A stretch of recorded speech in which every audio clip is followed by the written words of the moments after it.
Hey, what's going on, everybody? Welcome back to Unparalleled Universe for another action figure review. And today we'll be looking at the Disney Store exclusive Marvel Select Planet Hulk figure from Diamond Select. And here's a quick look at him in the packaging. He's a huge figure, so he takes up most of the big Marvel Select packaging. And it's the same packaging they've always used. It looks good. You could see the character in the front, and then there's some artwork on the side here. And this artwork is cool, but I wish they had some like Planet Hulk artwork on there. It would have kind of made more sense. And then on the back of the package, you get a look at the figure. And yeah, this packaging's cool. It's not collector friendly, so once you open it up, the figure's out, and that's the end of that. The package is pretty much garbage at that point, but it does look cool if you want to display it in the packaging. And here's a quick look at him before we look at the articulation. And he's a really massive figure, and we'll take a look at size comparisons later, obviously. But for articulation, you're able to see that his head can move around. Could pretty much go all the way around, in fact. And then you could get it to tilt a pretty good amount. Kind of tilts all over the place, as you can see there. Has really good articulation on the head as far as tilting goes. But it doesn't really, it only goes forward about that much. And it only comes up about that much, and then the helmet kind of gets in the way.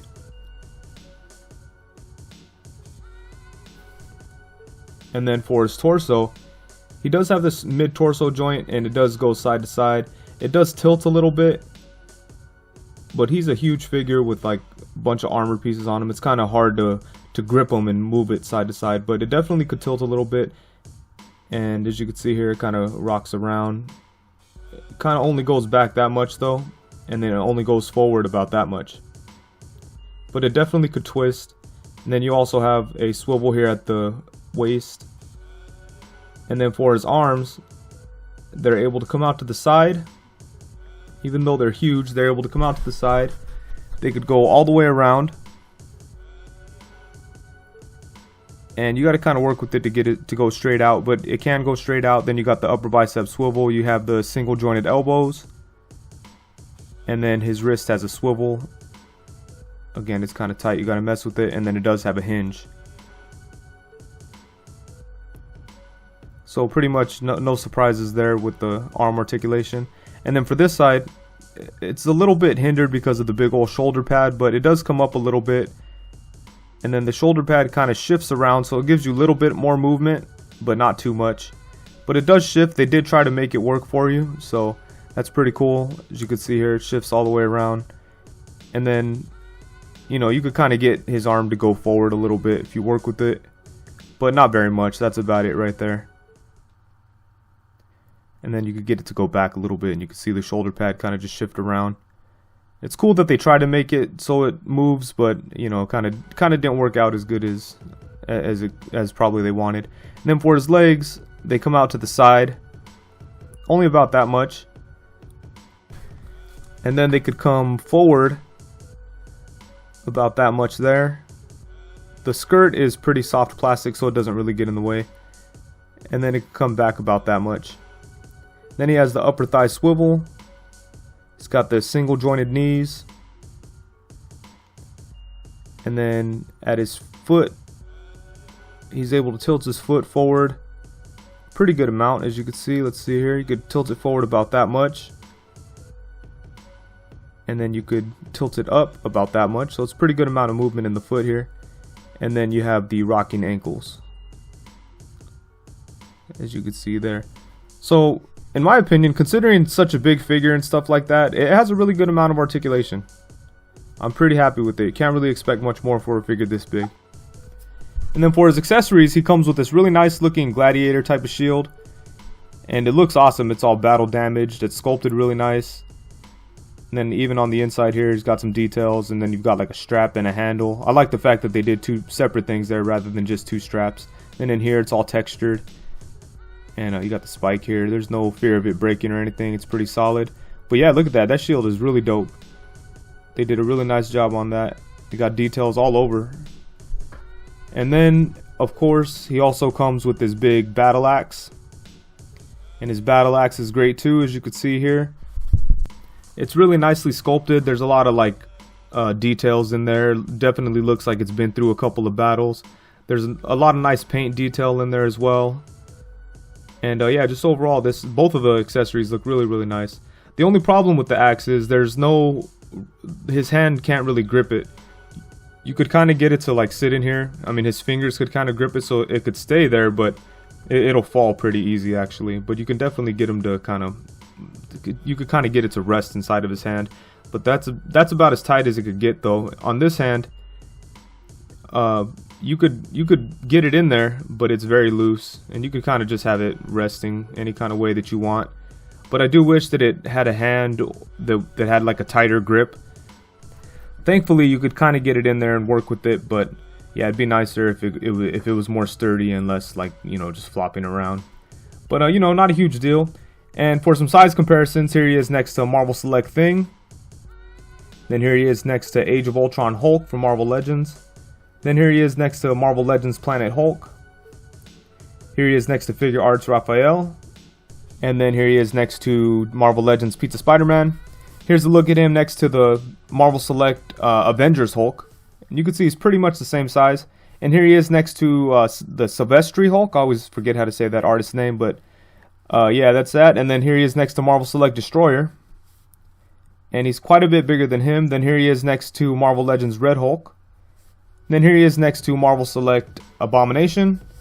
And just for fun, here he is next to the Shocker Toys Tick figure. And then here he is next to the Figure Arts Iron Man. And, you know, I apologize for putting so many comparisons in here, but I really wanted to give a good sense of how massive this figure is. So I wanted to show him with a bunch of different figures. Now on to the sculpt. The sculpt is by far the most impressive thing about this figure. Just check it out. The sculpt is really, really nice. I love all the details on his helmet here. He's got like a feather effect to this thing. This thing pops off, by the way, and you're able to just stick it in there. It fits in there really nice and snug. And yeah, this is really cool. This is a really nicely sculpted looking helmet. Check that out. And then, you know, overall the whole body is sculpted really nice. You got the straps here sculpted to his chest.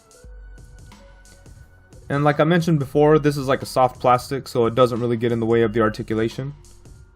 And you can see down here his like sandals are sculpted really nice.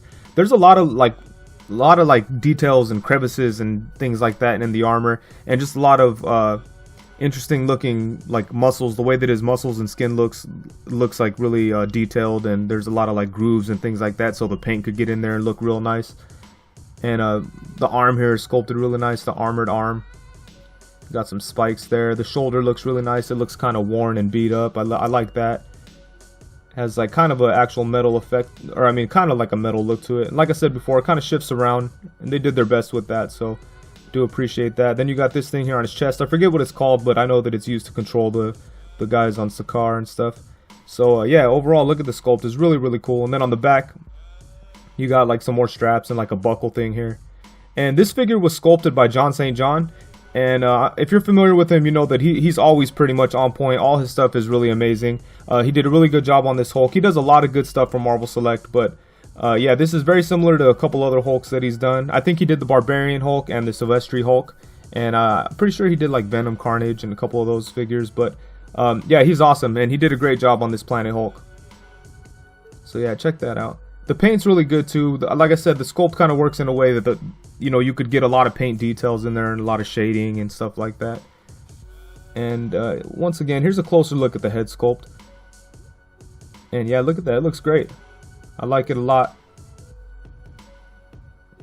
His facial expression looks mean and ready for war, ready to take out Silver Surfer or whoever he has to face up there. And yeah, very awesome. Look at that. You have like a metallic look. This is kind of soft plastic, but it still kind of gets in the way of his head articulation. But yeah, I like the way that it kind of looks like, you know, like ancient Rome kind of Colosseum battles, but still kind of futuristic. But yeah, it looks very cool, very cool.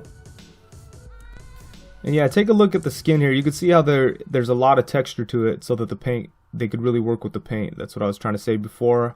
Not really sure if I'm getting my point across here, but you could see there that there's a lot of different shadings, and you know, you got some light greens and dark greens in there, and they kind of, you know, get worked into the sculpt, so it looks really cool. I pretty much didn't see any big huge paint flaws, except for right there on the belt buckle, or on the belt thing. You could see there's a little spot of black on the middle of the gold center button, but it's really not a big deal. Kind of looks all war torn anyway, so I didn't mind it too much.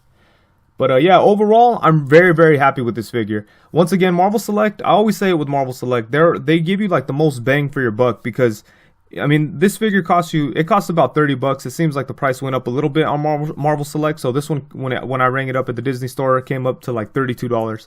But still, for $32, you get a lot of figure. This thing is huge. He's a big, massive figure. He looks awesome. He looks just like a statue or something like that. Of course, it doesn't have all the crazy articulation that, you know, someone would want, maybe, but I don't know. I'm pretty sure that most people really don't mind that their Hulk doesn't have the articulation of Spider-Man. So I think for the most part, people will be really happy with this figure if they pick it up, especially for the price. It's crazy that they've been able to stay in that price range, because Marvel Select always puts out really great stuff. But yeah, very happy with this guy. So that's it. Thank you very much for watching. Please be sure to like, comment, subscribe, and all that good stuff. And thank you very much. Peace.